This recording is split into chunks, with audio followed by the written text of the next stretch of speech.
ন আপনারা আজকে সঞ্জয় ভাই, যিনি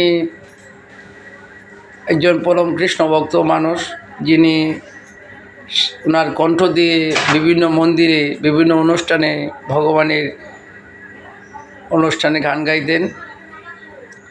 আমি ওনার সাথে অনেক সঙ্গ দিয়েছি, উনিও আমাকে অনেক ভালোবাসে আর আমিও ওনাকে অনেক ভালোবাসি। আমার সঞ্জয় ভাই হঠাৎ করে অসুস্থ হয়ে গেছে, ওনার আপনার শারীরিক 3-4টা সমস্যা ধরা পড়েছে। তে ভক্তের অধীন ভগবান, ভগবান তো কোথাও থাকে না, থাকে ভক্তের হৃদয়ে।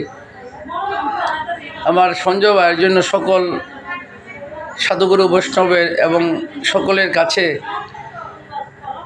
আশীর্বাদ করবেন, আমাদের সঞ্জয় ভাই যেন আমাদের মাঝে আবার ফিরে এসে উনি যেন গান গাইতে পারেন। সঞ্জয়দা, আপনি কিছু বলেন, আপনি কাঁদবেন না। আমার জন্য সবাই আশীর্বাদ করবেন, আমি যেন আবার সুস্থ হয়ে সাধু সঙ্গ করতে পারি, গান বাজনা করতে পারি। উনি আমাকে দেখে খুব কী যে বলবো, ওনার এত আবেগ আসছে, কারণ যার সাথে যার সঙ্গ থাকে সেই প্রিয় মানুষটি দেখলে আমারও এরকমই হবে।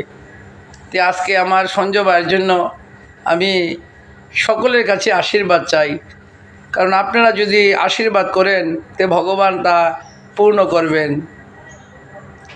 হরে কৃষ্ণ কৃষ্ণ কৃষ্ণ হরে হরে, হরে রাম রাম রাম হরে হরে।